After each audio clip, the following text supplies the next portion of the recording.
നീലുവേ ഇപ്പോഴേ എനിക്ക് അധികം നിൽക്കാൻ വയ്യ. കാല് കിഴപ്പ്, കൈ കിഴപ്പ്, നടുവേദന, സൈറ്റില്ലേ അയ്യോ പെടാപ്പാട് കൊടുക്കും. അപ്പൊ ഒരു കസേര എടുത്തിട്ട് അവിടെ ഇരിക്കണം. പിന്നെ നിന്റെ ഓഫീസല്ലേ കസേരയിട്ടിരിക്കാൻ? എനിക്ക് ജോലിക്കാരെ പിറകെ നടക്കണം, ഓടി നടക്കണം, എന്നാലും അവിടെ പണി നടക്കുള്ളൂ. ഇതിനൊക്കെ കാരണം എന്തെന്നറിയാമോ? Body weight. ഇത് ഇടയ്ക്ക് നടക്കാൻ പോയിരുന്നതല്ലേ, അതങ്ങനെ നിർത്തിക്കളഞ്ഞ് അവനിങ്ങനെ വണ്ണം കൂടിക്കൊണ്ടിരിക്കും. മുട്ടുവേദന, കാലുവേദനൊക്കെ ഉണ്ടാവും. അത് ഒരു കാര്യം തുടർച്ചയായിട്ട് ചെയ്യൂലല്ലേ? ആര്? ഞാൻ തന്നെ. അതാണ്. അല്ലെങ്കിൽ തുടർച്ചയായിട്ട് ചെയ്യൂല. രാവിലെ എണീക്ക്, ഇത് നടക്കാനോ ഓടാനോ പോ, കുഞ്ഞുത്തള്ള വീട്, അത് ചെയ്യൂല. എല്ലാവരും മുമ്പ് എഴുന്നള്ളിച്ച് പറയും ഭാര്യയാണെന്ന്. ഇത് എല്ലാ ദിവസവും അങ്ങ് പറഞ്ഞു തരണോ? കുഞ്ഞെ വാവേ കക്കരമുത്തേ ഓടിയിട്ട് വാ, നടന്നിട്ട് വരാന്ന് പറയാൻ കുഞ്ഞു വെച്ചൊന്നുമല്ലല്ലോ. അങ്ങ് എന്നിട്ട് പോണം. എത്ര പ്രാവശ്യം ഞാൻ കൊണ്ടുപോയിട്ടുണ്ട്. അപ്പോൾ നിങ്ങൾ 2 ദിവസം വരും, പിന്നെ നിങ്ങൾ വരില്ല. ഞാൻ എന്ത് ചെയ്യാൻ പറ്റും? അതെങ്ങനെ? എല്ലാത്തിനും ഒരു ഭാഗ്യം വേണം. നാട്ടിൽ ചില പെണ്ണുങ്ങളെ കാണണം, അയ്യോ അപ്പോഴാണ് തോന്നുന്നത് ഇതിനൊക്കെ എടുത്ത് കണ്ടിടാണ്. ഓ അങ്ങനെ. ഇത് ഞാനും നാട്ടിൽ ചെല്ലുമ്പോൾ വിചാരിക്കാറുണ്ട്.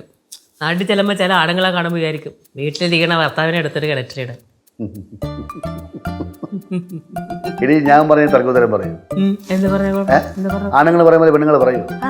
പറയാൻ പാടില്ല. അങ്ങനെയാണ്. ആണുങ്ങളെന്ന് പറഞ്ഞാൽ മര്യാദ പുരുഷോത്തമന്മാരാണ്. പെണ്ണുങ്ങളെന്ന് പറയും, പറയൂ, അങ്ങനെ പറയൂ. ഉത്തമയായ സ്ത്രീ. ഞാൻ കേട്ടിട്ടില്ല. ഈ പറഞ്ഞു ഞാനും കേട്ടിട്ടില്ല. ആണാ? അയ്യാടാ, രണ്ടിനും കൊണ്ട് പറയാം, എതിർവാക്ക് പറയാം. നിന്റെ അമ്മയെ കഴിഞ്ഞ ബാക്കി കൊടു കേട്ടോടായി.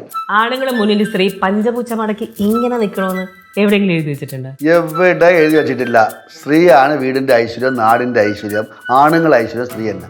ഞാൻ ചുമ്മാ വരാതെ നിന്നെ കളിപ്പിക്കാൻ വേണ്ടി വരുന്ന പറഞ്ഞില്ല. അങ്ങനെ ഇതാണ് എന്റെ ഭർത്താവ്. എടാ ഇങ്ങനെ കളിച്ചിരിക്കുക വേണ്ടേ? പകരം തന്നെ ഇത്. അല്ല ഏറെക്കുറെ നിങ്ങളെ കല്യാണം കഴിഞ്ഞിട്ട് ഇപ്പൊ ഒരു 30 വർഷം ആയി കാണൂലേ? പിന്നെ അപ്പൊ അതിനൊരു 20 വർഷമായിട്ട് ഇതൊക്കെ തന്നെയല്ലേ കളിയും ചിരി അടിയും പിടിയൊക്കെ? ഒരു കുടുംബം എന്ന് പറഞ്ഞാൽ അങ്ങനെയാണ്. കളിയും ചിരിയും വഴക്കും അടിയും ഒക്കെ ഉണ്ടാവും.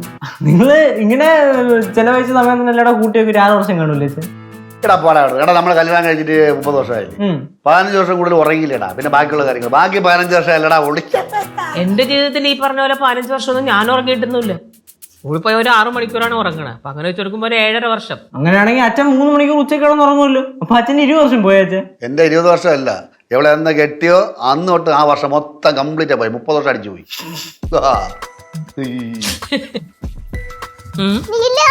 അയ്യോ എന്താണ് എന്താണ് കാണണ്ടേ? ഗൗരി ചേച്ചിയോ? എന്റെ പൊന്ന്, അതെന്നായി ചേച്ചി? ഗൗരി ചേച്ചിയുടെ ബർത്ത്ഡേ ആണോ? ആര് പറഞ്ഞു ബർത്ത്ഡേ ആണെന്ന്? ആരും പറഞ്ഞില്ലേ? പിന്നെ എങ്ങനെ അറിഞ്ഞേ? ഗൗരി ചേച്ചിയുടെ ബർത്ത്ഡേ ആണെന്നോ? പാർക്കുഞ്ഞമ്മ എങ്ങനെ അറിഞ്ഞ്?